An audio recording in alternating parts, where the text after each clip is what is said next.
it is inside. How it is, you got it deep. Let me tell you how it is inside. How it is, I feel it deep. Let me tell you how it is inside.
Grabar, permítame en un momentico.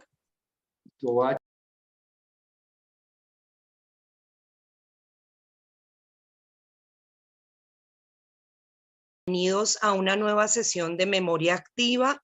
Hoy vamos a estar hablando del cortometraje Rivera de 1978, dirigido por Lizardo Díaz y Víctor Jorge Ruiz. Ya estamos transmitiendo por nuestro Facebook Live y por nuestro canal de YouTube, y a continuación le doy la palabra a nuestro subdirector técnico Ricto Alberto Torres para que dé apertura a esta sesión de Memoria Activa. Nuevamente, bienvenidos. Bueno, muchas gracias, María Angie, nuestra Community Manager.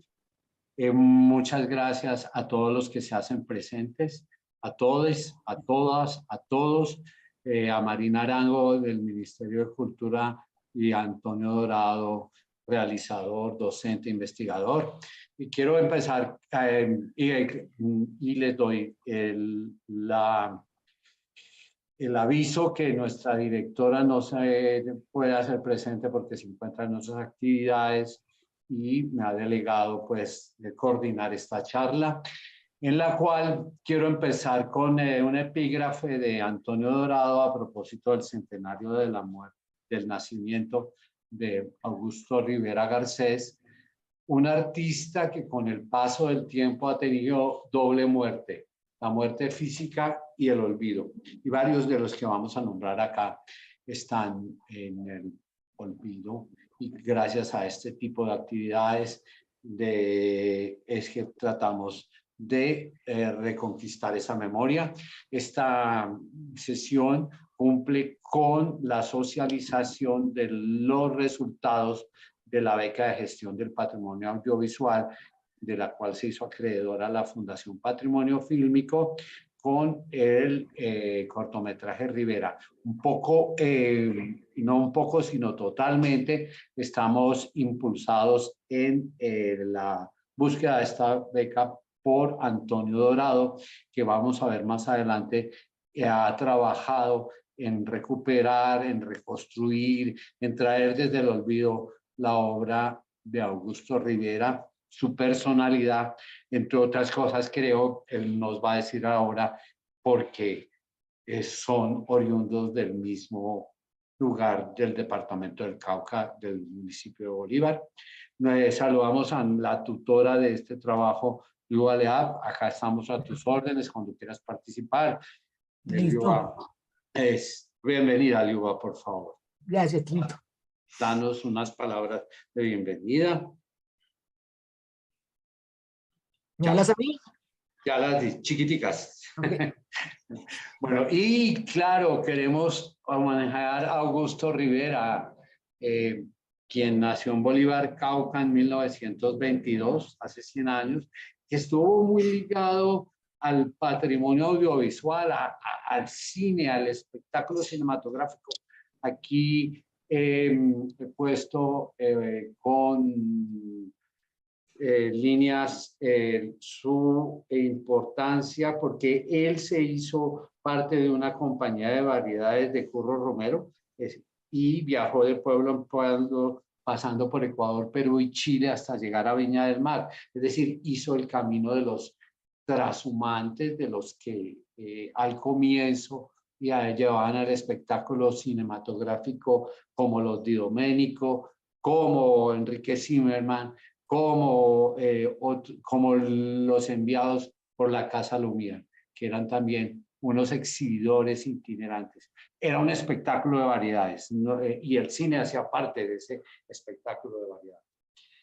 Inició estudios de pintura y participó en varias exposiciones. A finales de los años 50 regresó a Colombia, donde paralelo a sus exposiciones trabajó como escenógrafo en la naciente televisión colombiana.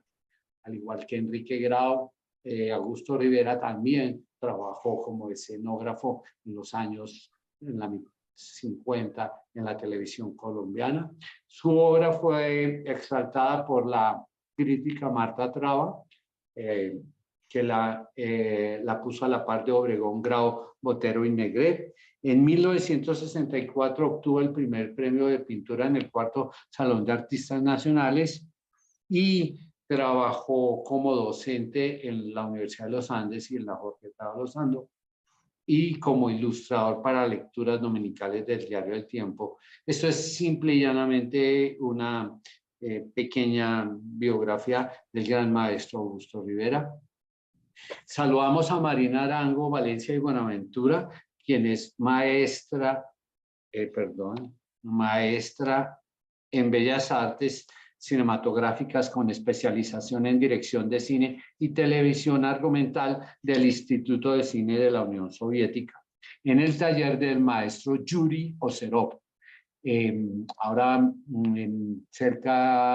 hace como 15 días, Marina tuvo la oportunidad de encontrarse con Fernando Allende y este maestro Yuri Oserov es el mismo que dirigió Stalingrad, donde tú hiciste una pasantía y Fernando Allende actuaba, ¿verdad?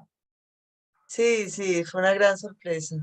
Entonces, todo se comienza a unir y pues Marina es una persona que en el Ministerio de Cultura ha hecho un trabajo muy importante que ha permitido visibilizar y gestionar el patrimonio audiovisual. Aquí me voy a referir solamente a una parte, la maleta de películas colombianas, las películas infantiles, la maleta del patrimonio audiovisual afrocolombiano Sankofa, que tiene más de 300 títulos, ¿verdad, Marina? 193, Ritual. 193, pero bueno, pues imagínate. Y la serie documental Diálogos de Nación, el magazine cultural Escenarios y el programa sobre cine colombiano País Portátil de lo que fue la franja de televisión del Ministerio de Cultura. Fue coordinadora del grupo de televisión entre 2000 y 2002 y participó en el equipo reglamentario de la Ley de Cine 814. Es co-creadora del Sistema de Información del Patrimonio Audiovisual CIPAC. Ahora que termine la presentación de ella, vamos a tener una oportunidad de que ella nos explique la política pública que el Estado colombiano, desde la creación del Ministerio de Cultura, ha tenido con el patrimonio audiovisual colombiano. Y nadie más que Marina ha estado desde la creación del Ministerio de Cultura hasta la actualidad al frente de este trabajo. Es miembro del Comité de Preservación y del Comité de Obra de la Fundación Patrimonio Fílmico, es miembro fundador de GEDA, presidió el Comité de Archivos Audiovisuales, Fotográficos, Sonoros y otros del Archivo General de la Nación hasta la promulgación de la Resolución 3441 de 2017, que es la resolución que fundamenta conceptualmente y operativamente el patrimonio audiovisual colombiano. No nos vamos a referir a ella porque no es el caso y es, como ya lo dije, coordinadora del Sistema de Información y trabaja en el Ministerio de Cultura desde 1988.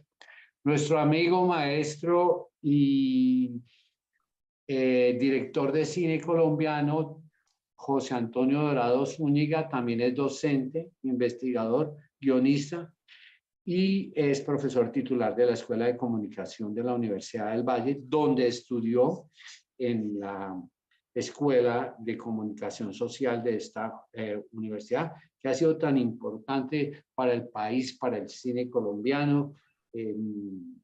Vamos a referirnos acá a ejemplos, pero ha sido fundamental la Escuela de Comunicación Social para el país y para el Valle del Cauca.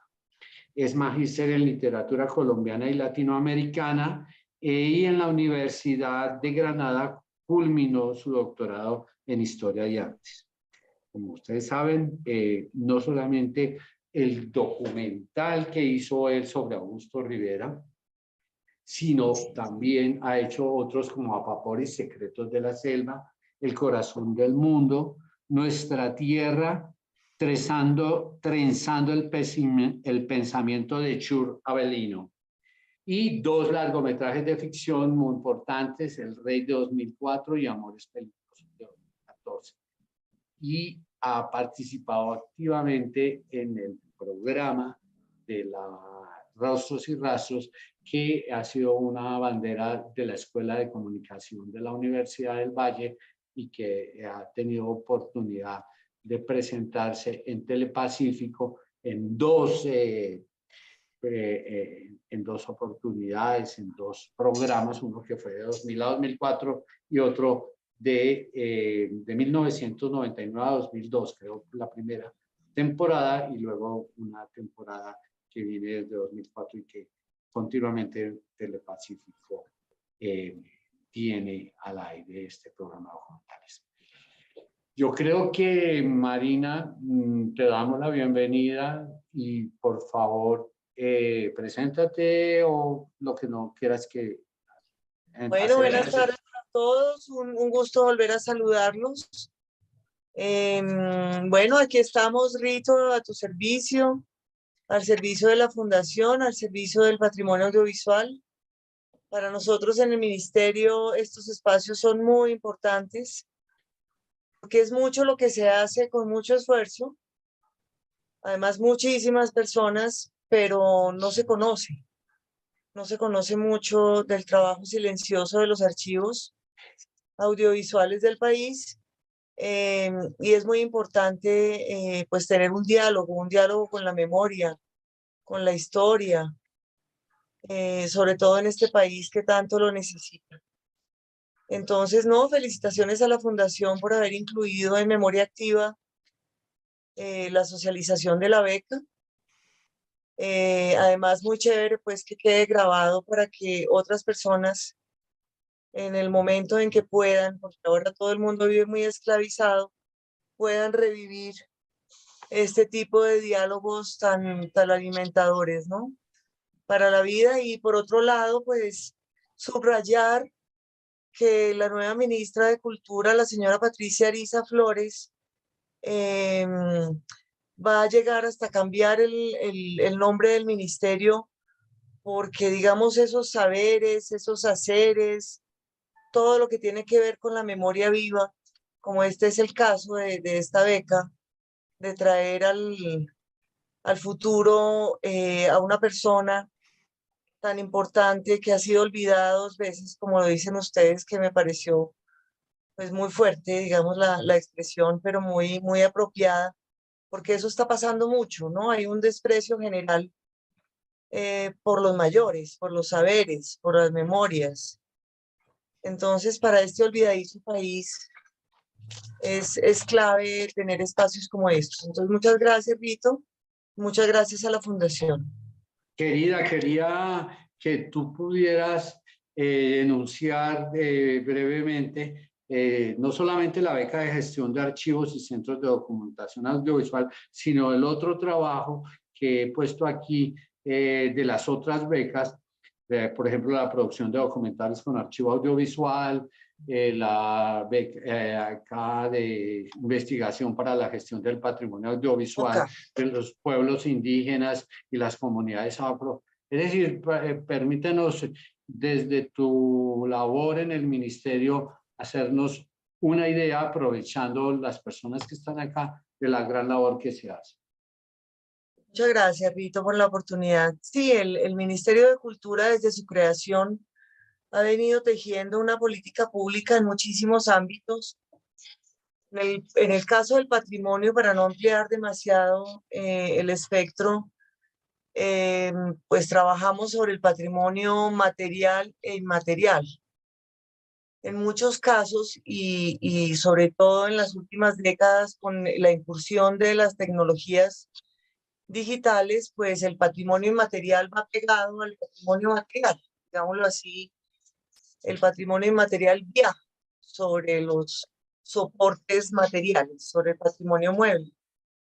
Entonces hemos venido tejiendo con la sociedad civil, con otras entidades culturales de todo el Sistema Nacional de Cultura, hace ya 25 años, una política pública que responda, digamos, a las necesidades del sector cultural.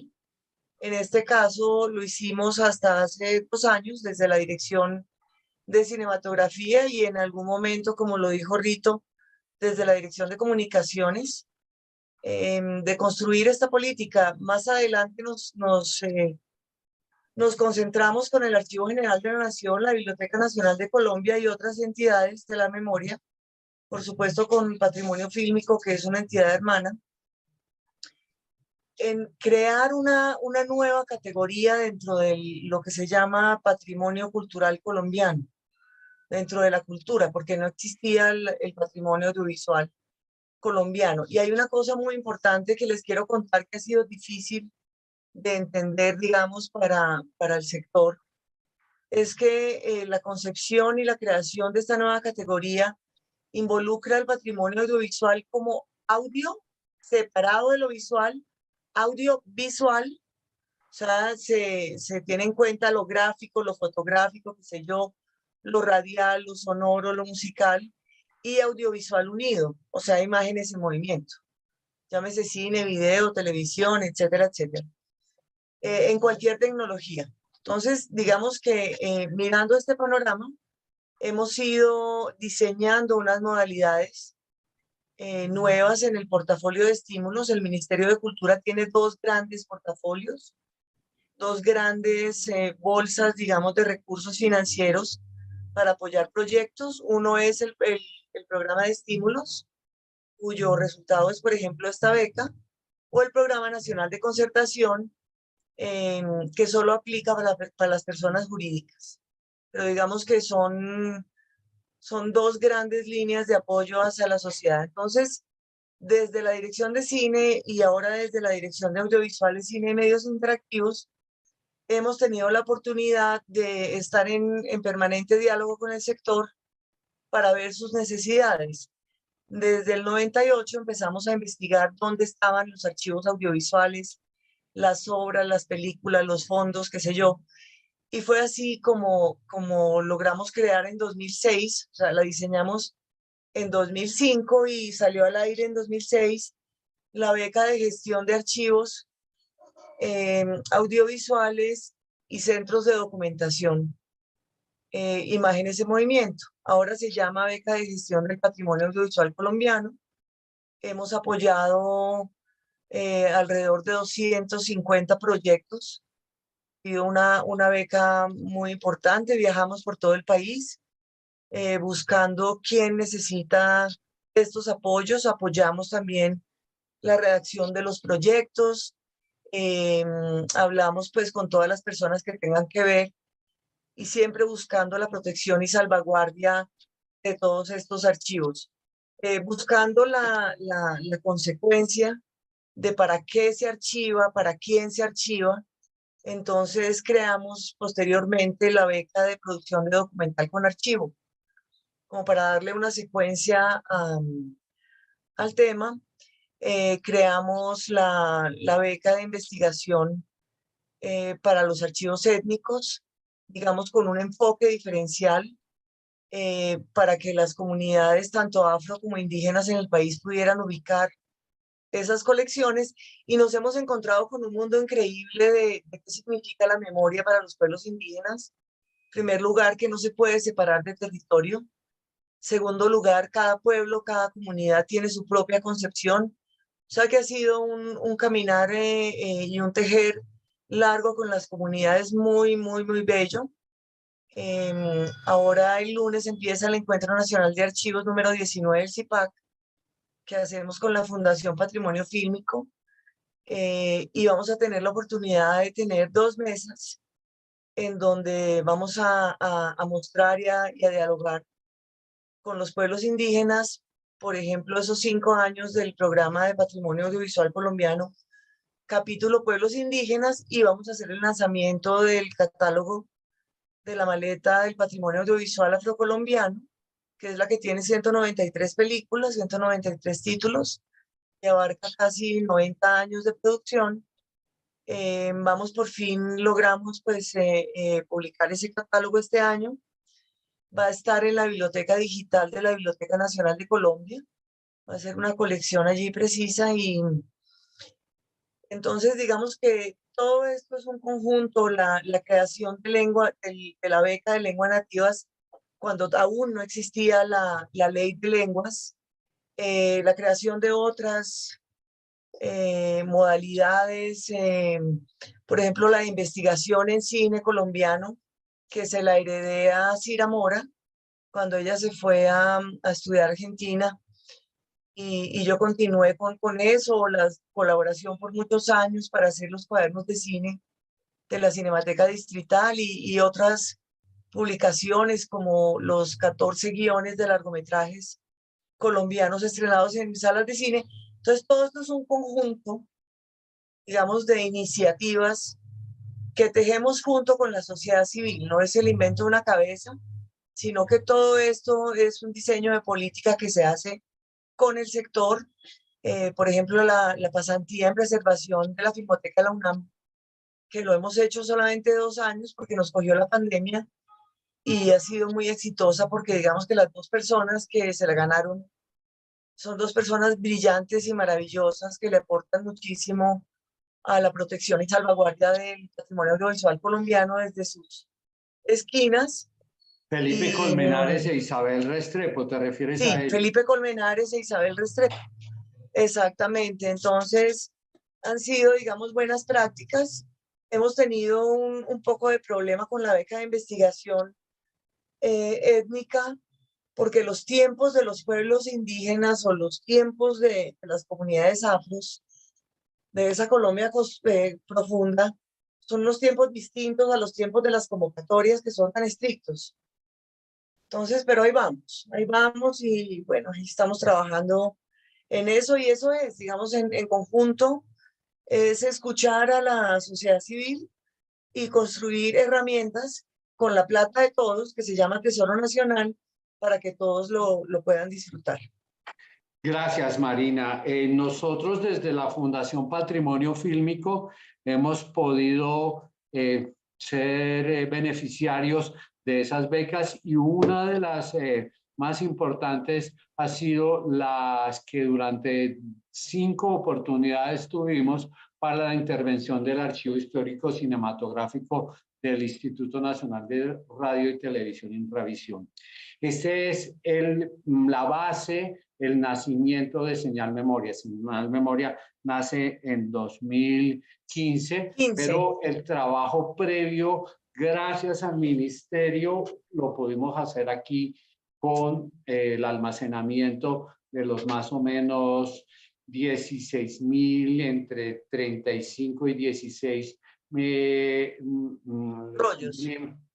De latas de rollos de cine en 16 y 35 milímetros. Entonces, ha sido muy importante. Aquí hay una relación de lo que año tras año se hizo y quiénes fueron los tutores, personas muy importantes y muy, digamos, diestras en el trabajo de archivo, que fueron nuestros maestros, empezando por Diego Rojas, quien trabajó acá en la Fundación Patrimonio Fílmico, y el inolvidable Hernando González, que nos acompaña Inolvidable. en varias, hágale nomás, como decía él. Entonces, también la fundación ha sido beneficiaria y ha podido visibilizar y poner al servicio otros fondos, como el que estábamos hablando hace poco con el maestro Álvaro Concha, con el historiador, que ya 2 tomos y prepara su 3er tomo sobre la historia social del cine en Colombia, porque gracias a esa beca pudimos transferir y hacer la digitalización de los roches que quedaron de un largometraje muy importante en el cine colombiano de 1961, primero que se hizo en Nariño, y poder dar a conocer tanto a la sociedad nariñense, a la sociedad de la ciudad de Pasto, como al país, este largometraje que hace parte del canon del cine colombiano y que permanecía oculto, el canon del cine colombiano que había puesto en consideración Pedro Adrián Zuluaga en su investigación. Es un libro. Pero también tuvimos la oportunidad en 2018 con la Actualidad Panamericana. La Actualidad Panamericana descubrimos unos tesoros gracias a Liuba, que fue la persona que nos comunicó, que han servido no solamente para nosotros, sino para Cuba, porque había hay ahí unos registros del 1 de enero de 1959, la llegada de Fidel Castro a La Habana, porque tanto Actualidad Panamericana como El Tiempo hicieron una unión y mandaron a un periodista que se encontraba cubano, Bebo Muñiz, aquí, y lo mandaron a Cuba. Entonces tenemos y hemos trabajado Actualidad Panamericana. Vamos a tener más sorpresas con la Actualidad Panamericana porque hemos descubierto fragmentos de otros largometrajes colombianos que no estaban incluidos en nuestro catálogo. Y también enfocamos nuestra labor al cine, digamos, amateur, al cine hecho desde la más profunda Colombia, la Colombia rural, con el noticiero soaitano, un esfuerzo de Andrés Plata Rueda en los mediados de los años 50, 54, 55, que con su cámara de 16 milímetros registró la cotidianidad de un pueblo en Colombia, un pueblo en Suaita, Santander. Ese es más o menos el trabajo.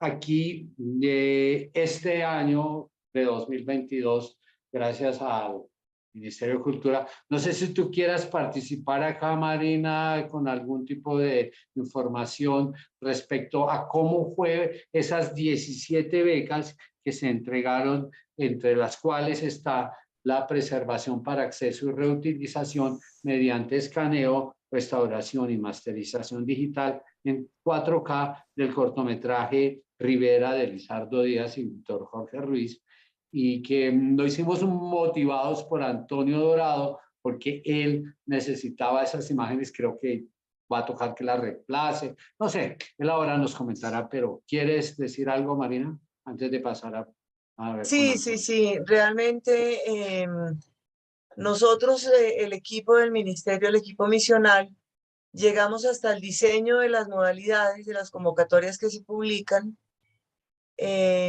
Hacemos un trabajo previo buscando los acervos y buscando que las gentes pongan en valor su propio patrimonio audiovisual. O sea, uno de los trabajos más importantes que hicimos a inicio de los años 2010 con la Dirección de Patrimonio del Ministerio, varias entidades de la memoria, fue la publicación de la política pública del patrimonio mueble, donde una de las cosas que dijimos es que son las comunidades, son los grupos de personas y las instituciones las que tienen que poner en valor las obras y los acervos y los archivos. Entonces, eso fue, digamos, una directriz que ha sido maravillosa a lo largo de los años, porque eso no es una escogencia del ministerio porque les gustó a los funcionarios de turno, no. Estos son obras y acervos que se ponen en valor de manera conjunta desde la sociedad civil, y después de que sale al aire el portafolio con las convocatorias, son unos jurados, unos expertos externos, son unos jurados externos quienes escogen las obras que ganan los estímulos económicos. Con Lo que sí unos hacemos desde criterios. adentro es luchar todos los años para que la bolsa vaya creciendo. Yo todavía sigo soñando que haya 500 millones para la beca de gestión. Vamos a ver si se nos da el próximo año. Pero digamos que ese tema de Ave María, ese tema de quién valora, para quién valora lo que la plata de todos, o sea, el Tesoro Nacional, paga, debe ser de disfrute de todos. Entonces, en ese sentido, pues tener muy claro que no es el ministerio quien escoge, el ministerio escoge los jurados, tiene un banco de jurados y tiene unos equipos, unos comités, pero son jurados externos quienes evalúan y premian estas obras. Era eso. Y con unos criterios que están aquí puestos, que es muy importante, no es una, digamos, una importancia de carácter personal, sino estos criterios están puntuados y uno como presentador del proyecto, como la entidad, la Fundación Patrimonio Fílmico, que representada por Alexandra Falla, nuestra directora, cumple con estas normativas. Ahora sí, quisiera darle la bienvenida a nuestro querido director de cine, amigo, maestro Antonio Dorado. Y esta es, digamos, una ficha técnica de Rivera, pero por favor no queremos que esperes más para hablar. Bueno, en lugar, buenas tardes a todas, a todos y todes los asistentes, pero en particular mi gratitud con Patrimonio Fílmico y con Rito y con las personas que están al frente, y al igual pues que con Marina, que me entero ahora de todo pues, toda su gestión para que este tipo de proyectos se hagan realidad. Yo este documental conozco una versión que se había grabado con un telecine, ¿sí? Estoy muy ansioso de verdad de poderlo ver, ojalá en pantalla, pues pantalla gigante como se merecen, como que cumpla ese propósito original que tenía el cine, ¿no?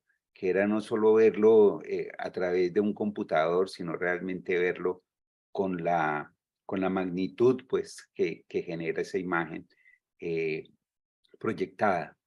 Bueno, más allá de eso, también justamente en este proceso de memoria, yo he hecho un trabajo desde hace más de 10 años y lo hice un poco de manera indirecta, porque yo quería hacer un documental sobre un profesor de la Universidad del Valle que se llama Álvaro Tomás. Y Álvaro me dijo, no te pongas a perder el tiempo conmigo. Hay un pintor, es el mejor artista que yo he conocido en toda la vida, que se llama Augusto Rivera y nació en el mismo pueblo en el que vos naciste. Entonces, a raíz de eso, empezaron a ocurrir una serie como de hallazgos. Empecé a rastrear algunas cosas, incluso con Humberto Dorado, porque Humberto Dorado es familiar de Augusto Rivera, ¿sí? Y a través de Humberto empecé también a hacer contactos con un norteamericano que vive aquí en Colombia, que se llama Richard Morgan, y que escribió un libro maravilloso que se llama Mitologías Personales con Augusto Rivera, ¿sí? Y a raíz de eso también he ido recogiendo una serie de grabaciones que el mismo Richard Morgan había grabado de una manera pues técnicamente no estaban muy bien grabadas, pero bueno, es nuestra memoria, son nuestros documentos. Y pues ha sido un insumo interesante para el proyecto.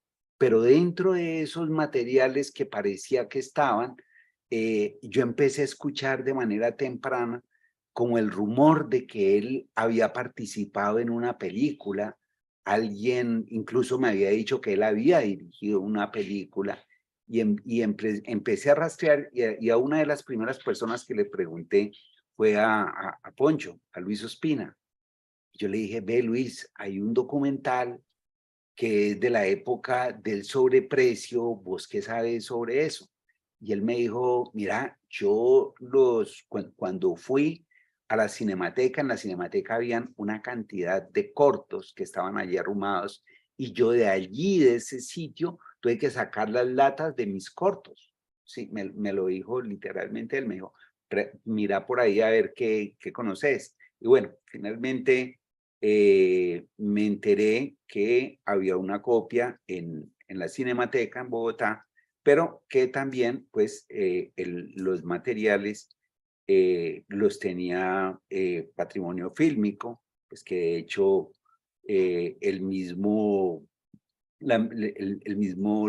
Luzardo Díaz pues había asignado de que estos trabajos, tengo entendido que fueran no solo este, sino pues toda su obra, o no sé si fue la familia quien decidió que debía Sí, estar bajo. querido Antonio, tanto Lizardo como después de su muerte se refrendó con Patricia Hércole y con Raquel Hércole, que también ya falleció, la titularidad que se cedió de toda la obra de Producciones Díaz Hércole a la Fundación Patrimonio. Sí, entonces me pareció, digamos, este proceso lo comento porque es parte como de ese trasegar de los que transitamos con el interés de recuperar memoria, ¿no? Y que a medida que pasa el tiempo, la gente se nos va muriendo, las fuentes se van volviendo más esquivas, los materiales es más difícil pues acceder a ellos. Entonces, en este proceso, yo presenté este proyecto a la universidad como un proyecto de investigación y a través de eso he elaborado he hecho unas filmaciones. Por un lado, hicimos una instalación interactiva que se presentó en el Museo La Tertulia, eso fue en el 2018, antes de la pandemia, porque es que eso también nos cambia la vida en el país y en el mundo, ¿sí? Y posteriormente he hecho con algunas de estas obras, la he presentado también en otras muestras, en el Festival Internacional de la Imagen en Manizales, también estuvo.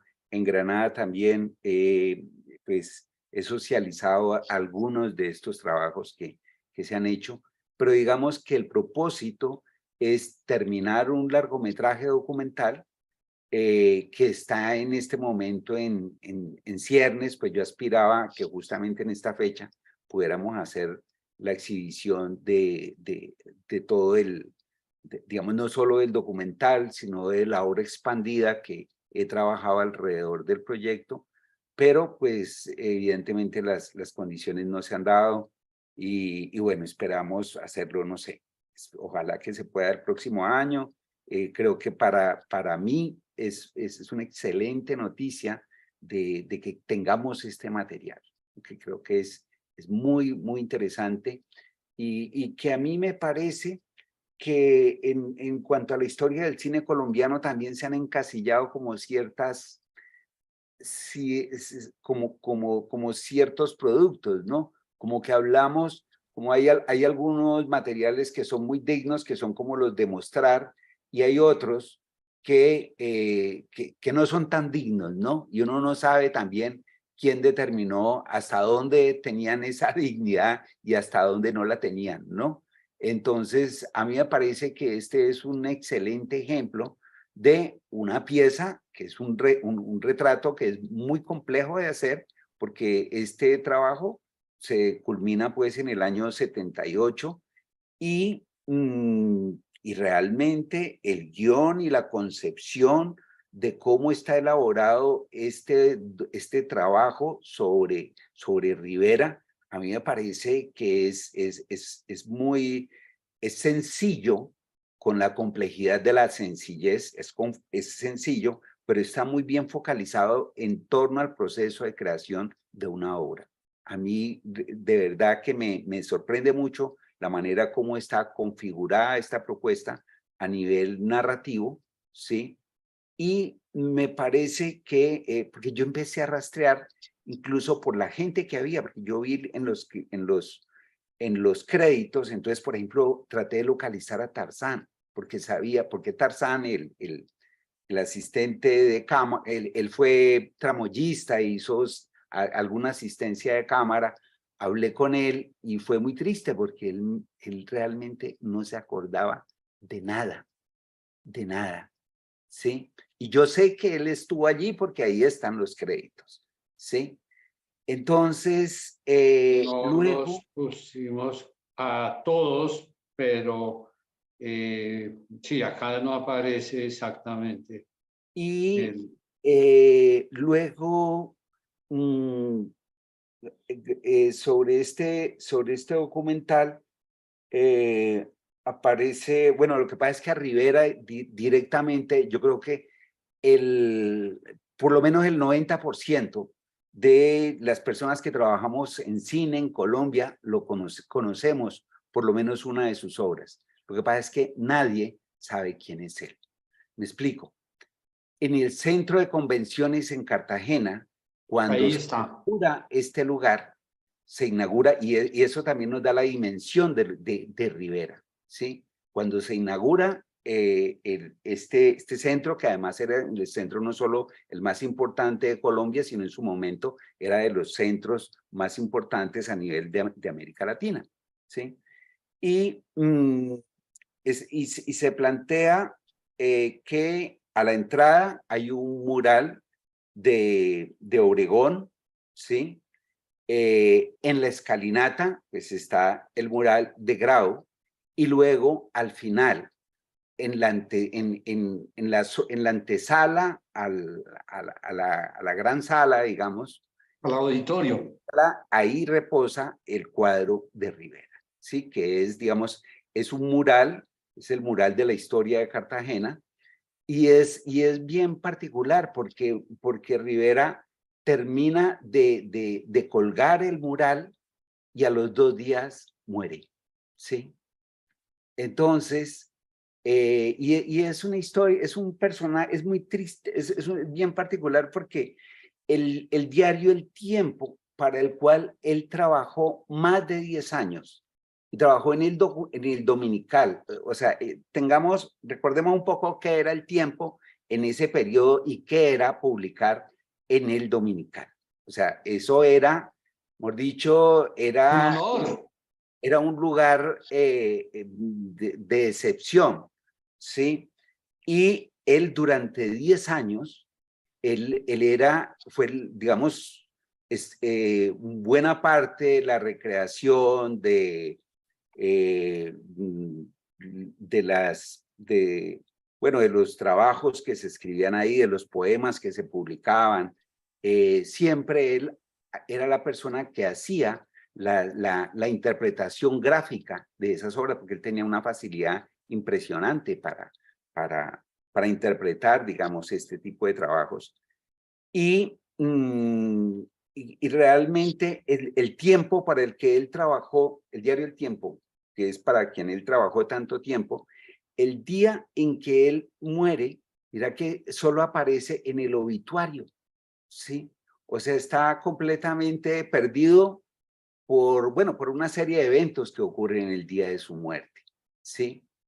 Y ese silenciamiento extraño de su muerte, digamos que tiene una segunda oportunidad, y es que en Popayán, Rivera pues era de Bolívar Cauca, pero su relación con Popayán era muy cercana, y sobre todo con la Semana Santa en Popayán. Entonces, ese año, como una deuda de gratitud con Rivera, para la Semana Santa se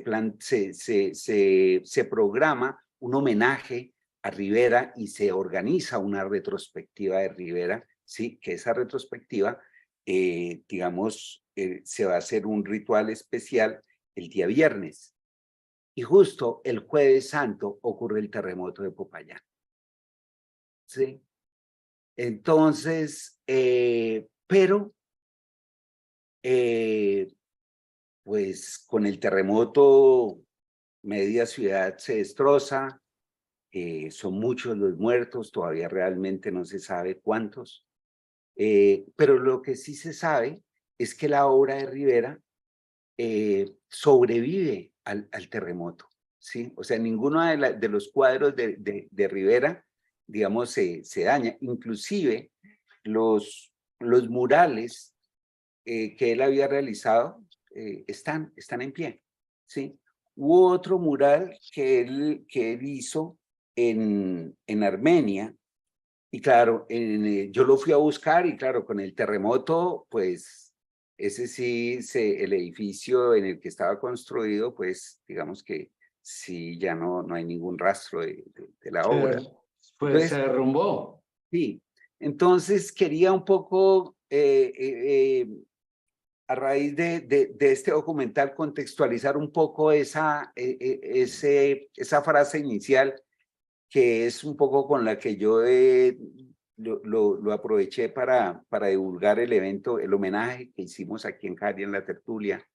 Y es un poco que yo sí creo que Rivera es de esos personajes que ha tenido como esa doble muerte, ¿no? Como de tener una muerte física y también el olvido, que es otra muerte terrible, pues a la que inevitablemente todos estamos pues abocados, o sea, tampoco tampoco todo se recordará, pero me parece que sí es una invitación a pensar en lo que somos, porque lo que somos es nuestra historia, lo que somos es lo que se ha hecho, ¿sí? Y volviendo sobre el caso particular de este corto, a mí me parece o sea, celebro mucho todo el trabajo que se ha realizado y me parece que es importante también, digamos, que no por el hecho de haberse recuperado, vuelva otra vez a quedar en el olvido, ¿no? Porque eso también suele suceder, ¿no? Y no lo digo solo con este trabajo, sino con muchas otras obras importantes que se han recuperado y que me parece que la gran mayoría de los colombianos que cree que conoce el cine colombiano lo desconocemos, porque igual se ha producido mucha cosa, y no existe como, o sea, parte del trabajo de nosotros como docentes o los que trabajamos en entidades que están asociadas justamente con la divulgación de este trabajo, digamos que es una obligación moral, ¿sí? De trabajar y de crear en función también de nuestra propia memoria. Sí. Gracias, Antonio. De verdad que este trabajo ha permitido entrar en contacto con personalidades del cine colombiano, con trabajadores, con personas que vinieron de Argentina. Y ese es Víctor Jorge Ruiz, que no solamente fue fotógrafo, sino guionista de Rivera.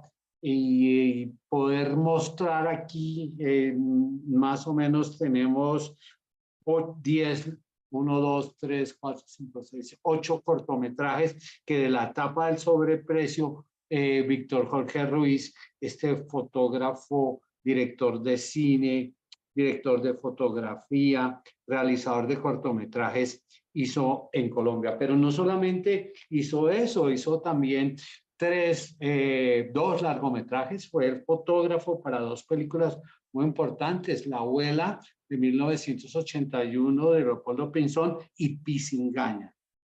También trabajó con María Emma en Ana Lenoir. Dime. Y Don Chinche en ese primer periodo, que ahí la fotografía es muy interesante, ¿no? Sí, claro, Pepe era la directriz clara, pero es que ahí el fotógrafo, o sea, ese momento en la televisión colombiana es muy importante no solo en la puesta en escena, sino en la apropiación fotográfica de lo que se hizo, ¿no? Y de hacerlo en video, porque realmente el video como técnica estaba, digamos, hasta ahora afianzándose en el trabajo, y el video es básicamente un trabajo de fotografía, pues realmente las entradas, salidas de los actores, etcétera, pero poder capturar el ambiente en el video, que en ese caso se hizo, por ejemplo, como Tiempo de Morir, que se hizo en Umatic, que es la versión para video, para televisión, que hizo Jorge Ali antes de la película en 35 milímetros que hizo en el año 86. Pero también lo vemos en el trabajo en Revivamos Nuestra Historia, en La María, que hizo para Lisandro Duque para RCN Televisión, y María hizo la fotografía, Víctor Jorge Ruiz, e incluso trabajó con Kepa Muchastegui en Puerta Grande. Este realizador, como lo habíamos hablado antes, merece que se destaque en nuestra cinematografía, y podemos pensar en no solamente revivir y mantener viva la memoria de Augusto Rivera Garcés como uno de los grandes pintores colombianos, uno de los grandes artistas, y lo van a poder ver en el documental, porque trabaja un cuadro directamente. Entonces, es muy importante lo que tú dices. Solamente vamos a hacer referencia a esta etapa del sobreprecio, etapa que, como lo dice Antonio Dorado, es un poco mal vista, pero que ya porque en su momento se desfiguró el fomento al cine que pretendía esta resolución de la superintendencia. Además era de precios, porque la resolución no fue emitida por el Ministerio de Gobierno o por el Ministerio de Educación en su momento, o Comunicaciones. Comunicaciones era la entidad que se encargaba del cine del Ministerio de Comunicaciones. Fue emitida por la Superintendencia de Precios, pero que permitió que más o menos se hicieran 600 cortometrajes, entre documentales, que fueron la gran mayoría, 467, argumentales o de ficción, 159, pero 11 de ficción. Como usted decía, parte de este legado cinematográfico se encuentra en la Cinemateca y parte en la Fundación Patrimonio Fílmico. Hubo varias casas productoras muy importantes, porque ese legado pertenece: Bolivariana Films, Producciones Mundo Moderno, Bolivariana Films de Jairo Mejía, que también tenía un noticiero, Producciones Mundo Moderno, Cine Sistema, para la cual trabajó Víctor Jorge Ruiz, y Producciones Díaz Hércole. Bolivariana Films simultáneamente, y dado el periodo de 10 años que tiene esta etapa del sobreprecio, pudo tener un laboratorio activo. Parte de las personas que trabajan aquí en la Fundación Patrimonio Fílmico son legado de haber trabajado en ese laboratorio, como Tato Martínez. Nos vamos a... Dime. Hacer una acotación, y es que ese desprecio sobre el cine de sobreprecio, ¿sí? Yo creo que vale la pena revisarlo seriamente, porque de verdad que fue un escenario de aprendizaje, ¿no? Y yo creo que el 2023 es un año que nos puede, o sea, es que en el 2023 se cumplen justamente 30 años de la estrategia del caracol, ¿no? Yo justamente la semana pasada... Un conversatorio tuviste.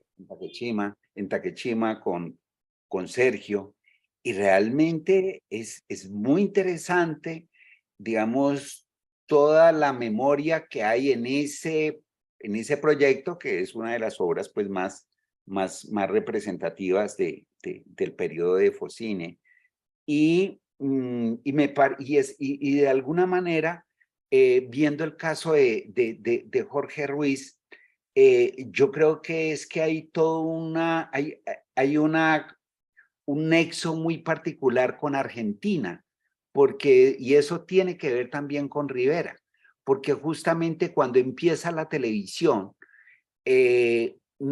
justamente una de las primeras actrices que traen de Argentina es a Mabel Jaramillo, ¿sí? Mabel Jaramillo va a ser la esposa de Augusto Rivera, ¿sí? Ajá. Y esa es muy particular porque no es una, o sea, no estamos hablando de que es una actriz secundaria, ¿no? Es alguien que en su momento estaba en primer nivel en Buenos En Aires Argentina. y que justamente viene a Colombia para, digamos, sí, para compartir sus experiencias, para enseñar y es bien particular. Lo que pasa es que cuando uno lee Mabel Jaramillo parece que fuera paisa, pues, pero lejos de ser paisa, ¿sí? Y que ese es un elemento que en el documental lo explora bastante bien Humberto, ¿no? Porque Humberto también fue pues, partícipe de ese mismo proceso en Bogotá. Y evidentemente, como Jorge Ruiz, vienen, bueno, Marta Traba. Es que Marta Traba también, o sea, hay unos nexos con Argentina y además El Kicamuso, como hablábamos. en ese momento, sí, que definitivamente este tipo de relaciones interculturales con Argentina, a mí me parece que parte de eso tiene que ver con lo que ha sido y con lo que se ha ido consolidando en la cinematografía colombiana, ¿no? Y realmente lo de Jorge Ruiz, Félix Corredor, que me empezó a ayudar en el primer trabajo, me dijo, Antonio, este señor está vivo, ¿sí? Y de verdad que me sorprendió mucho porque miré en internet, el señor ha seguido haciendo películas, ¿sí? Tiene varios proyectos. Nosotros aquí solo destacamos la presencia en Colombia, pero él en este momento tiene varios proyectos y acaba en el 2010 y en el 2011 terminó largometrajes.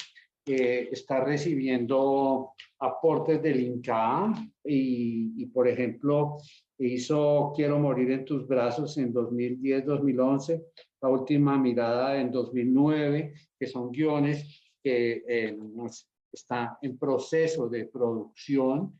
Es una persona que debería ser objeto, como lo hemos dicho, actualmente es profesor en la Universidad de Buenos Aires de Fotografía y Realización y está, digamos, disponible para trabajo profesional y para también poder realizar una retrospectiva, si sea mínima. Nosotros ya tenemos Pisingaña, por ejemplo, y podemos trabajar en destacar su obra en Colombia y por supuesto en Argentina también, donde están disponibles los datos. Y es que si hoy en día, o sea, nosotros no podemos desconocer la importancia que tiene un fotógrafo, pero un fotógrafo hoy, pero un fotógrafo de ese momento, cuando no se sabía qué era, porque es que una cosa es hacer fotografía y entonces pues tenés el control que te permite verificar lo que tenés en cuadro.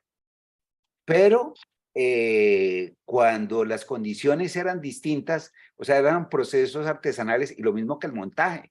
Entonces, a mí de las cosas que me llamaron la atención en los créditos era verlo a él en la dirección de fotografía, en el guión y en el montaje, mejor dicho. En el montaje de la, sí, señor.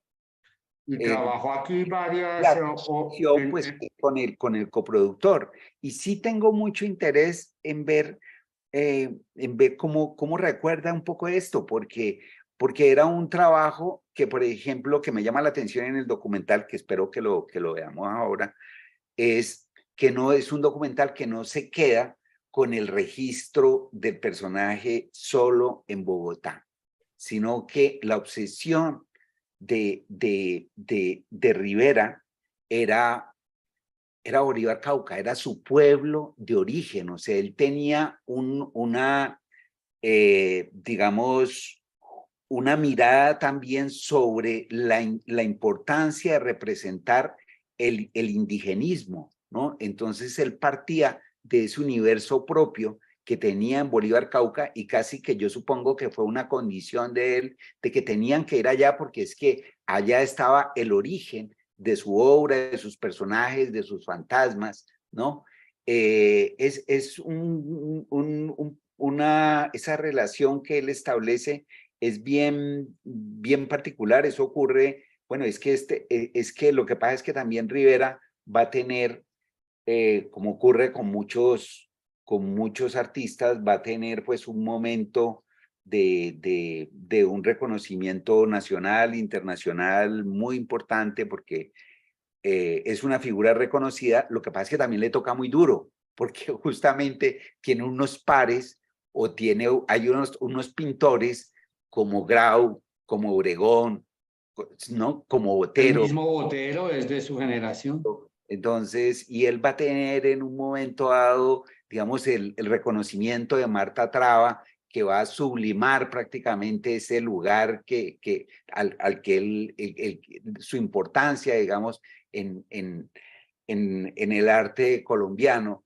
Pero posteriormente, justamente a raíz de que, porque una de sus cualidades era la oralidad, ¿sí? Él realmente no escribió mucho, pero escribió y escribía muy bien porque él tenía formación de cura, entonces él sabía latín, era una persona bastante culta, ¿sí? Pero justamente esa oralidad que era tan refinada y que le permitía, digamos, posicionarse tan bien, justo esa misma oralidad fue la que lo traicionó, ¿no? Porque justamente en un momento en que, o sea, se puso a decir cosas que eran inconvenientes, como que la cultura en el país estaba siendo manejada por putas y maricas, en un contexto donde estas palabras que son fuertes estaban muy cercanas de la vida real, de lo que estaba ocurriendo realmente en el país.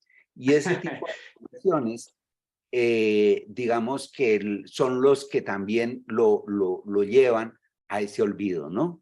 Pues sí, son momentos en los cuales se hace polémico porque el reconocimiento que él merecía no lo sentía, pero igual este cortometraje, como tú lo sabes y sin dar más indicio, combina el blanco y negro con el color y ahí podemos entender, digamos, la fuerza que tiene Augusto Rivera. Es triste porque lamentablemente en este año ninguna de las organizaciones, pues, digamos, Museo de Arte Moderno de Bogotá, Museo La Tertulia, que ya tuvo la oportunidad de brindarle un homenaje, no se ha hecho una retrospectiva de la obra del maestro, pero digamos que aquí estamos llamando también la atención sobre ese tema y el por Banco de la eso República, que es un la aliado. Biblioteca Luis Ángel Arango, exactamente, porque además teniendo en cuenta el reconocimiento que tú haces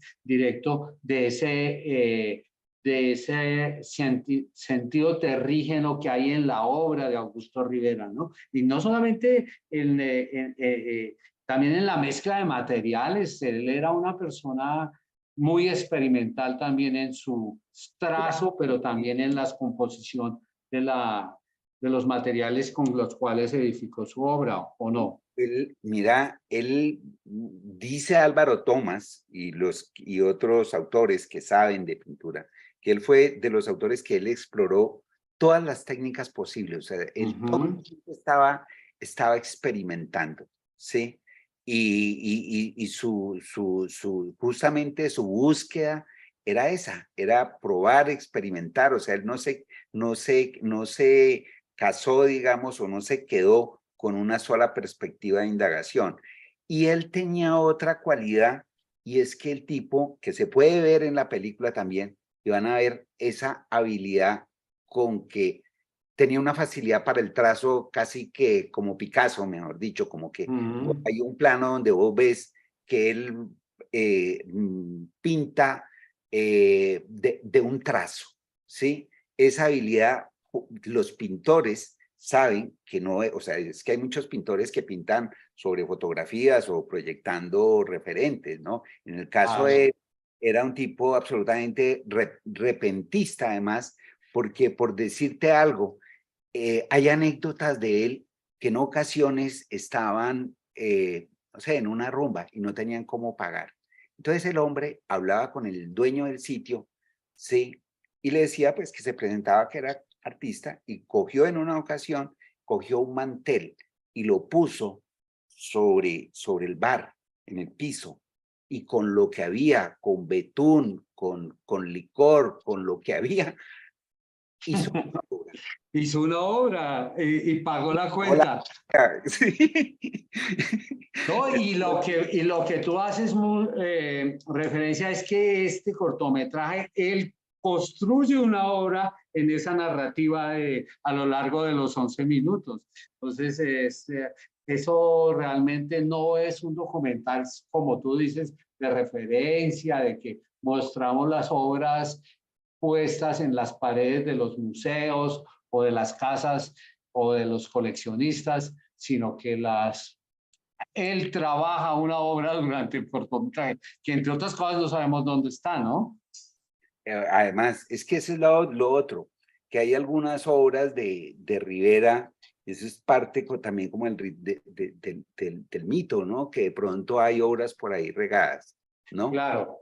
Bueno, vamos a pasar, tenemos tiempo porque el cortometraje solo dura 11 minutos, pero queremos presentar también a la otra parte del cortometraje, que es Lizardo Díaz, porque vale también las palabras que tú dices. Está olvidado, está menospreciado, está visto porque en su momento estas obras que él hizo no eran, digamos, objeto eran muy populares, pero no eran objeto de la crítica especializada, de la intelectualidad. Entonces, nos parece oportuno presentar a Felipe, que era el integrante del dueto cómico musical Emeterio y Felipe Los Tolimenses. Es un oriundo del departamento del Huila, que con Jorge Ramírez crearon este dueto y participaron de entrada también en el programa inaugural de la televisión colombiana. Hay una presentación de ellos. Se casó con una actriz que también debutó muy joven, de 14 años, en la televisión, y creó una empresa que es la Producciones Díaz Hércules. Y con ella hicieron varias películas como actor en La novia dijo, con Gaetano de Lera, que Gaetano de Lera, aunque ese nombre es italiano, venía de Argentina también y fue el que le enseñó, digamos, los aspectos de la producción a Lizardo Díaz. Y Un ángel de la calle, que es una película que nosotros en este año también hemos recuperado, o sea que vamos ahí a poner en valor nuevamente estas obras. Amenaza nuclear, que fue hecha por Proimágenes Colombia hace como 4 o 5 años, fue recuperada. Es una película de un género que buscaba el público popular, más fácil, y también hicieron 2 películas de documentales, Amazonas Parados Aventureros, no, esa no es documental, y Amazonas, Infierno y Paraíso. Son películas que lograron éxito y aquí está la larga lista de cortometrajes que hizo Lizardo Díaz.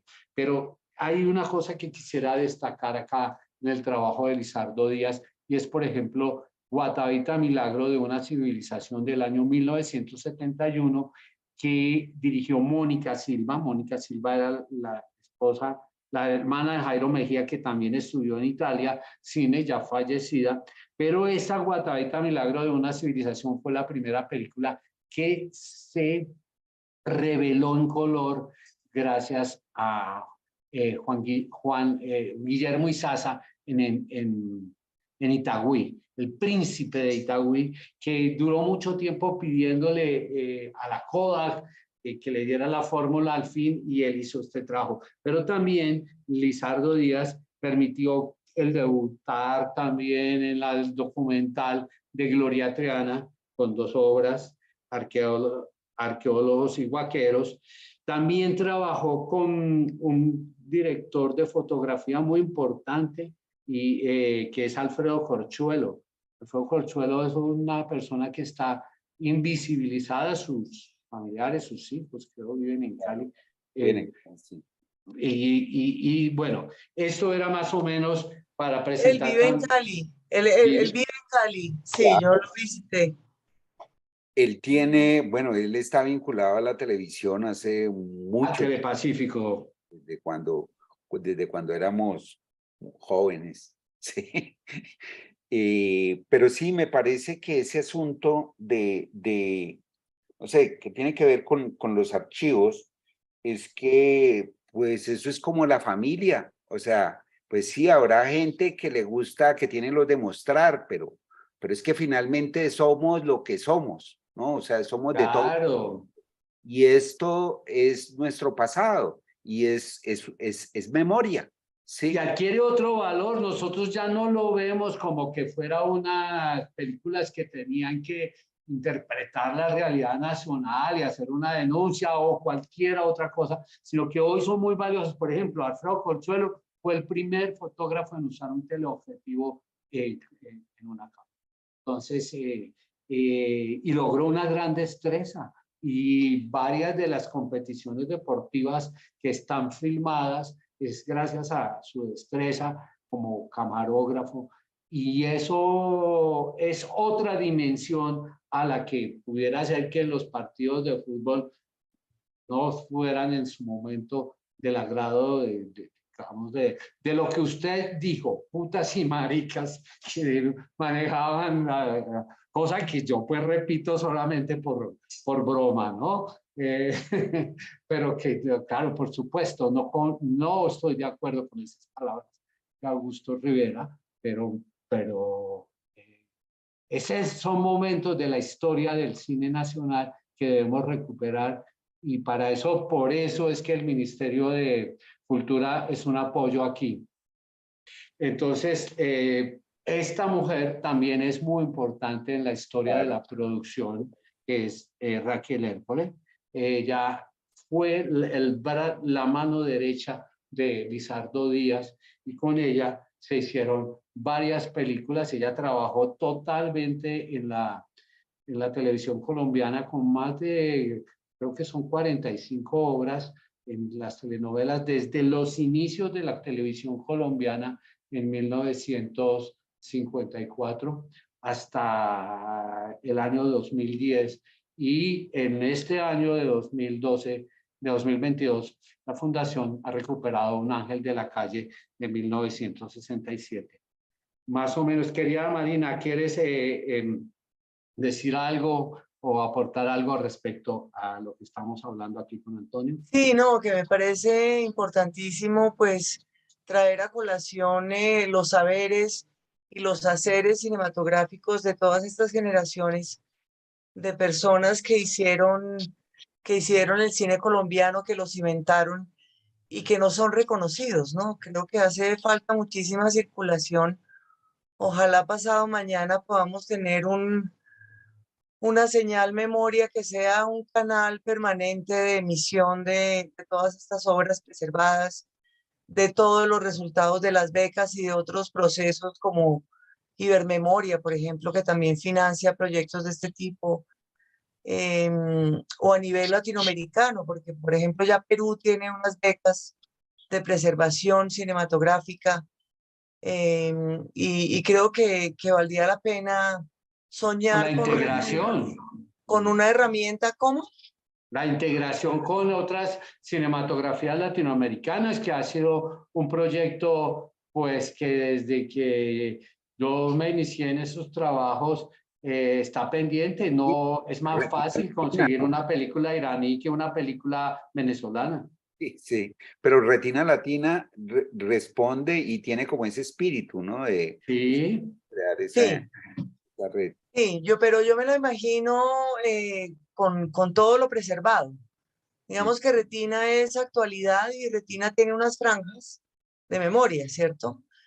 pero yo me imagino es como un canal.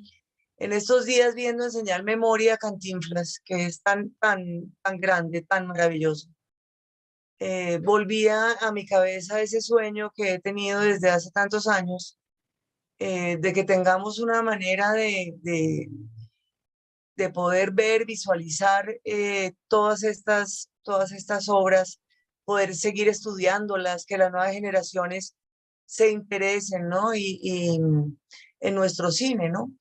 En nuestro cine colombiano y sobre todo lo que decía ahorita el maestro Dorado es que hay como una nube, una niebla que no deja ver lo que hay detrás de aquellas películas colombianas que son icónicas, ¿no? Aquí hay una producción mucho más grande, aquí hay una cantidad de gente maravillosa que entregó su vida a este lenguaje, a esta narración, que están perdidas de la historia, que no existen. Entonces, nada, simplemente traer a colación que seguimos adelante con ese sueño de que tengamos un canal donde, y me refiero a la televisión abierta específicamente porque todavía no somos un país con conectividad, o sea, la conectividad no es suficiente, pero digamos que la radio y la televisión abierta sí han logrado un avance. De 25 años para acá, ya haber llegado al 87% es un avance grande, es importante. Entonces, por eso, porque pues hay que llegarles a la gente que no tiene la plata para pagar unas mensualidades altísimas, porque como vuelvo y repito, pues todas estas obras son de la memoria colectiva y son de todos, y tenemos que seguir pues tratando de encontrar esos canales para que estén en permanente acceso de, sobre todo con las nuevas generaciones, ¿no? Sobre No, y todo con las porque de nuevas todos generaciones. modos esas plataformas no tienen amabilidad ni receptividad con estas obras. Solamente con los más destacados y los momentos más, digamos, importantes que han logrado ser hitos, pero ya obras que no tienen esa trascendencia de audiencias, no son, es muy difícil llegar. Hay que Correcto, crear la yo alternativa. creo que ese momento puede llegar cuando ya el volumen de todo lo que logremos preservar sea contundente. Creo que en estos Claro. años y desde la existencia de la Fundación Patrimonio Fílmico Colombiano y desde la labor tan importante del Cineclub de Colombia y los maestros y tal, ya hay, digamos, un recorrido y sobre todo hay una política pública, eh, que es ese tejido que permite visibilizar todo esto. Pero yo sí creo que va a llegar un momento del acumulado de lo producido, digamos, que nos permita como una creación de un canal o de alguna herramienta, como en algún momento fueron las maletas que diseñamos desde el Ministerio en VHS, que fueron importantísimas. Fueron 164 títulos donde el espectador colombiano se reencontró con el cine colombiano. Eso pasó hace 20 años. Y La que gente llegó a los todavía sitios recuerda más esas alejados maletas del en país. VHS. ¿Cómo? Y que llegó a los sitios más alejados del país, o Casi sea, 1000 municipios llegamos, casi 1000 municipios. Y la gente, o sea, yo voy a los archivos, a las bibliotecas, qué sé yo, en las regiones, y ahí está la maletica. Esto es una belleza porque fue un acercamiento, y todo esto fue antes de la ley de cine, de la 814.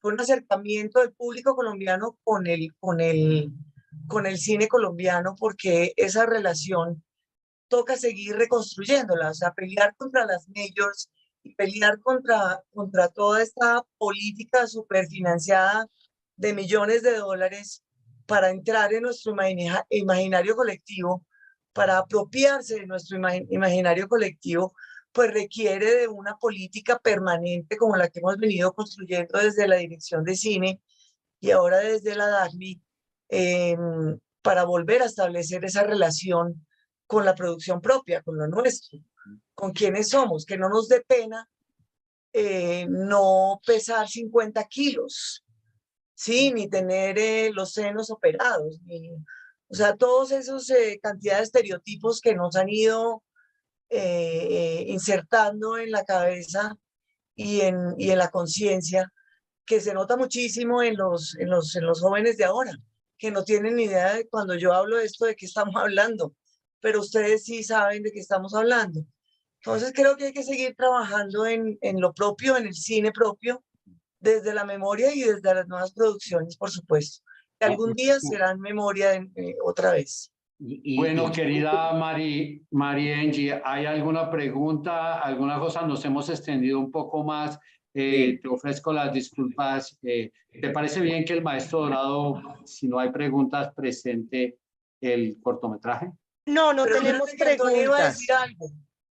Di, por favor. Sí, era que siguiendo un poco esa ruta o este planteamiento que estás, o este llamado, digamos, a la necesidad de hacer memoria, yo creo que vale la pena estimular estas investigaciones de género sobre las mismas mujeres. Porque fíjate que aunque hemos mencionado a Raquel, bueno, perdón, aunque hemos, digamos, en general, las mujeres están invisibilizadas en nuestras historias locales y sobre todo en el cine, ¿sí? Y sin ir muy lejos, pues Liuba, por ejemplo, que ha estado en cuántas películas, que toda su vida, mejor dicho, y no solo Liuba, Marina. O sea, yo digo, entre nosotros nomás uno observa que nomás en el círculo nuestro también hay como que indirectamente Sí, es verdad.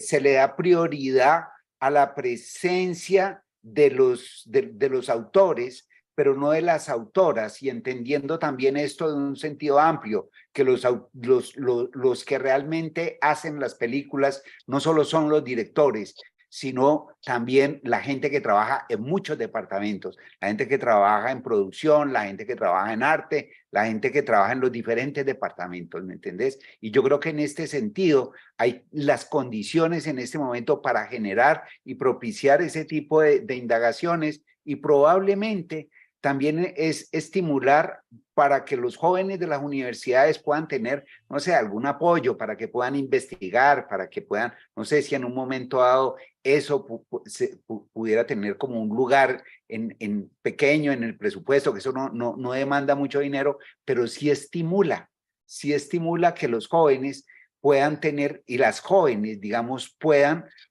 tener ese tipo de alternativas, porque sí creo que es urgente. O sea, es que mira, a mí nomás se me olvidó mencionar al comienzo a Liuba. Sí, es que el problema de la memoria. No, la invitamos y ella hizo un saludo que ahora deberíamos, si está presente, Sí, pues aquí está la Liubis, claro. Claro. Abre el micrófono. Aquí estoy viendo, los estoy viendo. y queremos tu opinión, queremos que expreses lo que quieras en esta oportunidad. Te lo agradecemos, por favor. No, estoy con mucha expectativa de ver el corto, cómo quedó. Sí, no lo he visto cómo quedó. Ya. Perdón que me tome pero queríamos No, señor, tómate tómate lo que quieras. no tan corto, digo, Eso que así es. o porque vamos a hablar de un corto, es que está tan corta tu. Sí. Bueno, yo voy a dejar que ustedes, o Lua o Antonio, hagan la presentación del corto. María Angie ya está un poco, digamos, espera que terminemos pronto. ¿Sí o no, María Angie? No, ustedes tranquilos. No, yo solo les voy marcando el tiempo. No hay Antonio, preguntas. te cedo el turno. Entonces, adelante. Yo me atrevo a hacer como un comentario que es más una revisión de una información que dio Rito al inicio, que me parece conveniente hacerla.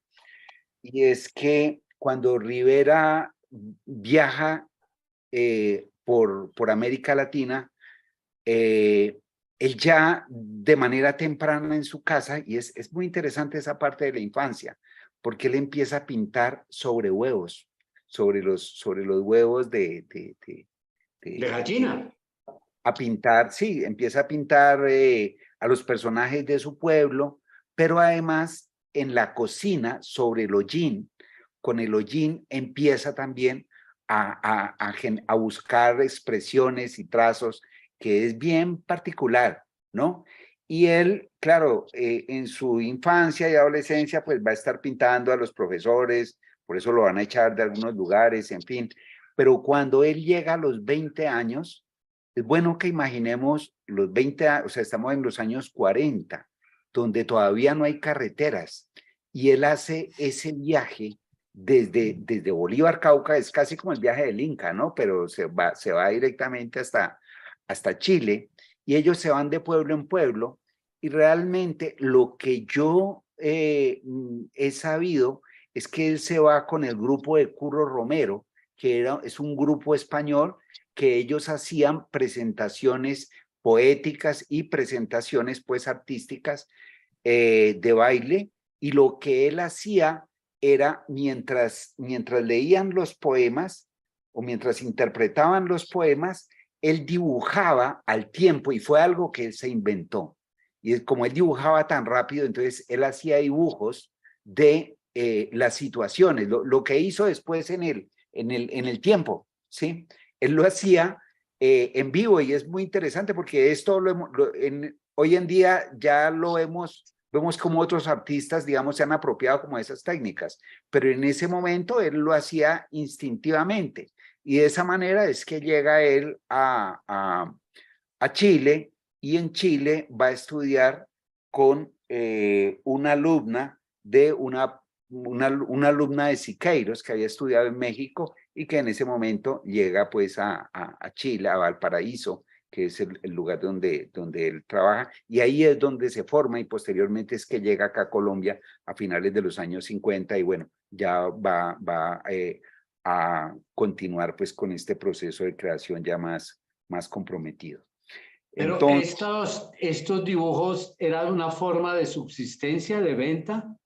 no, claro, él vivía de eso, o sea, todo el grupo, lo que yo imagino es que todo era como un circo, una especie de un espectáculo. Un espectáculo de variedades, tenía dibujo, tenía poemas, representaciones, música. Nunca he visto la referencia que proyectaban cine, pero bien podrían proyectar cine, la verdad. Pero no, hasta donde sé, era una presentación de poemas y de música y de baile, ¿no? Hasta donde sé. Y de dibujos. Sí, sí. Y claro, lo que pasa es que en esa época no habían carreteras, entonces les tocaba irse en tramos prácticamente, o sea, de pueblo, ir literalmente de pueblo en pueblo, ¿no? Eso fue itinerantes, como artistas itinerantes de las que antes iban con el Vitascopio, con los espectáculos de tiro al blanco, con la mujer barbuda. Sí, ahora que está tan de moda la docuficción, me parece que sería un buen elemento para recrear ese imaginario, porque es verosímil, o sea, porque hace parte también de la usanza de este tipo de grupos en esa época. Llevaban las noticias, porque como iban de pueblo en pueblo, comentaban lo que había ocurrido en el anterior, era muy interesante. Sí. Y es, no, es o sea, de alguna manera, Rivera, uno puede, yo creo que uno no se equivoca en decir que es como de los autores, de los artistas más importantes de la segunda mitad del siglo XX en Colombia. O sea, evidentemente el tipo, o sea, mira, hay una obra en el MoMA de Rivera. Y si vos tenés una obra en el MoMA, relájate, ¿sí? O sea... El olvido no te llega. ¿Hay discípulos de Rivera que usted haya podido que continúen con esa especial trazo? Porque ahora Rivera es reconocible, como lo hemos podido ver en estas malas reproducciones que hemos presentado en esas diapositivas. pero la obra de Rivera es absolutamente reconocible. Sí, sí. Pues digamos que al... yo por alguna razón quizá por la oralidad, lo asocio mucho a veces hasta con el mismo Estanislao Zuleta, ¿no? Que eran personajes muy, muy cultos en su entorno y que, digamos, siempre hubo muchos discípulos alrededor de ellos, ¿no? Pero además porque él directamente fue profesor en dos universidades y era sobre todo en la Universidad de los Andes. Entonces, de hecho que sí hay Discípulos. Sí, sí. Mm. Bueno, pues no sé si No, muchas alguien gracias. Presenta a María Angie, te presenta el documental. Si quieres te pongo la diapositiva de donde está y pues nada, muchísimas gracias a todos, a usted, maestro Antonio Dorado, a Marina Arango, a María Angie, a todos los presentes y por favor, Antonio. Y Para gracias usted, ¿no? a todos ustedes por llamarme aquí, por tenerme en cuenta pues en este conversatorio. Alexandra, que me llamó directamente para que estuviera aquí, y ojalá que podamos cumplir, mejor dicho, que yo pueda terminar mi documental, porque evidentemente esta es una de las piezas que para mí es importante, porque en un documental sobre Rivera, esto es de Rivera no hay,